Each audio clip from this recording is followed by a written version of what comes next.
Hello, I am Jacqueline Hunsaker, and this is my program evaluation presentation. I did my internship at Family Resource Center in Hardin County, Ohio. I was specifically interning the school navigator. Family Resource Center is a mental health agency in our community that offers counseling, um, med services, case management, and school services. So my program evaluation took place at Hardin Northern Local Schools in Hardin County, Ohio. And the problem that was identified to us by the schools was conflict among the sixth grade class. And the desired outcome is to decrease the conflict by increasing the students' knowledge regarding conflict resolution. So here is a set of my evaluation questions.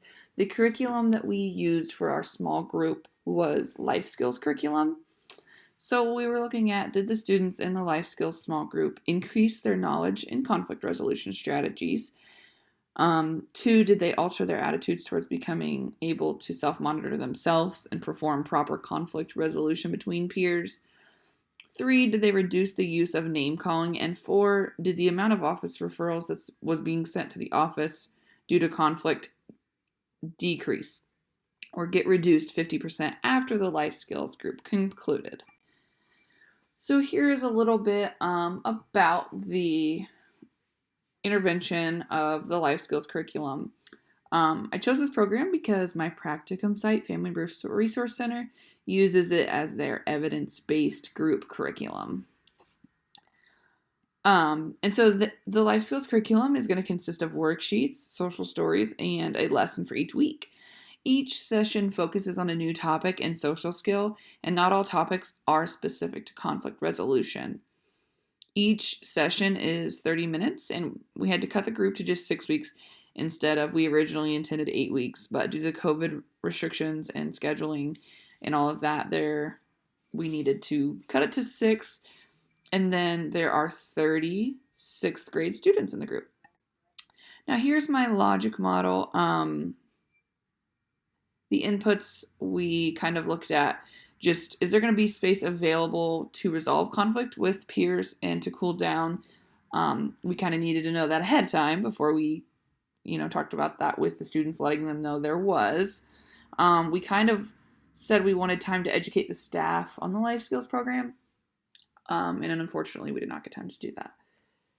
Activities, we just wanted to encourage the participants to want to utilize the school sensory room, and we wanted them to be able to participate and to resolve conflict in their own peaceful way. In the participation, we are providing the intervention focusing on but not limited to conflict resolution because other social skills are a part of the curriculum. So in short, I want to change the amount of time students are getting sent to the office with conflict issues with peers. In medium, I want the students to be able to think about their own actions internally and the consequences certain language can have on others. In the long-term impact just needs to be that sixth grade conflict amongst each other drops 50%, and we measure that by the amount of office referrals being sent to the office will reduce 50%.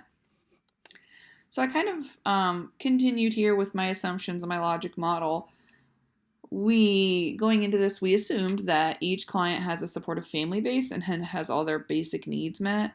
And I add that in here because if, looking at the data at the end and stuff, if we're seeing, some of the causes for some of the reasons the kiddos might not have learned anything or really changed in the way they're thinking of these concepts, it could be because that they are not in a supportive environment. They do not have their basic needs met. Looking at Maslow's hierarchy of needs, which I didn't add a slide in here as my theory, but I should have, saying that if the kiddo, doesn't have adequate housing or their basic needs met with food, and just a loving home life, then they're not going to be able to sit in our group and listen to us talk about being able to resolve conflict with peers. That's not what their main focus is. They're in survival mode. So studies show us that they are not going to be able to learn a new concept while they're in survival mode. So that could be something, later on that affects the numbers. Measurement plan. So the outcomes I want to measure are the amount of office referrals due to conflict between students. And I also want, like I said, the students to be able to work through their conflict on their own. I am using the self-report measure, the rapid assessment instrument. And so it's going to be a one-time measurement data collection due to the nature of my evaluation design, which I'll get into in a minute, the retrospective, post, and pretest. And this is going to allow the data collection to be more user-friendly, seeing as my environment is in a school, and it would be less work for the school, which that's something I really learned with my internship, is that one of the things the schools really lean on us for is stuff like that, like allowing them to not have to do as much work, which sounds bad, but just having us be in charge and kind of lead that. Our goal is to make things less stressful on the school. So again, just one point of data entry collection would be helpful. So that's another reason I chose that. And then the data was collected on week 6 in the school at the gymnasium. I have to add a disclaimer here because my group actually got canceled after week 2, so I didn't physically collect the data. Professor Bean actually helped me. He gave me a set of numbers to interpret. So some of this stuff I am predicting, especially regarding issues with data collection. I didn't physically do that, but I would predict that students continued to chatter and talk amongst themselves in the gymnasium, because the nature of that environment was that there were 30 of them and only one of me to answer questions. The person I was interning with was there sometimes, but if there was an issue or if a student had to go to the restroom, she kind of was the adult for that. So sometimes it was just me with 29 other students. And so it's no secret that self-reporting comes with just reliability and validity concerns. One of the things is that the age of the clients versus the wording of the survey. So because of this and knowing that, I attempted to simplify the questions as best as I could, but really there was no way to know if the students struggled understanding the skill set and the skills that I had put forth. They could have struggled. I was assuming, because they're 6th grade students, we're just assuming they have a 6th grade reading level, but we don't really know the reading level of every student program. And so that's what, on the left-hand side of conflict resolution, there were 3 bubbles. The first bubble, not very confident. Second bubble, above it said confident, and the third bubble said very confident. So the students would have to choose one and circle a bubble. And then to the right of conflict resolution was, okay, now how do you feel about this skill after participating in the program? And then the same thing with the 3 bubbles. The first bubble above it said not confident, the second one confident, and the third one very confident. And they'd have to circle a bubble. So they'd have to circle 2 bubbles for each skill.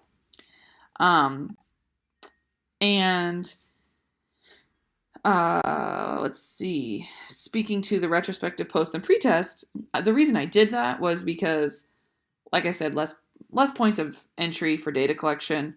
And I think it helped me because it was less work just having one. However, but I do know a threat to internal validity for this is that it is self-report. It is somewhat concerning that it's not an objective form of measuring, and that who knows, the kiddos could have been just filling in bubbles that they wanted to fill in, or they could have been looking at the person next to them. So definitely there's some threats there. And I did make sure to really explain that to them. That way they knew the directions of the form. I put this in here because this really helped me to understand the retrospective pretest and post-test design, because, learning about all of this, normally you just think about, okay, I'm going to give my group a pretest, we're going to do the group, and then I'm going to do a post-test. And that's just where my brain was. Well, seeing this visual really helped me learn the new concept of a retrospective pretest and post-test, because you do your program, and then the 2 arrows on the same time frame are the pretest and post-test. Now, the word retrospective really helps understand because it's not just a pretest, it's a retrospective pretest, and it's happening after the program ends. So they have to think back before they were ever introduced to this curriculum, what they knew about the skills before. And that's what I kind of think is interesting and neat about this visual. It's simple and really to the point.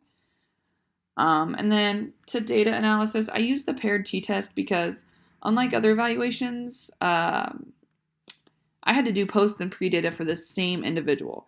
And when that happens, we use a paired t-test. A normal t-test occurs when we're comparing the differences between the two independent groups.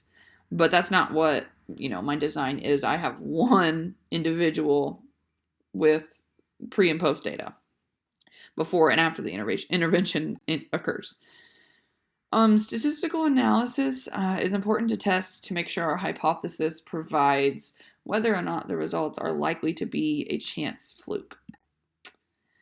And then the next couple slides is the bar graph and my table. So my bar graph that I made is displaying the results from my post and pre-test questionnaire that we just kind of talked about.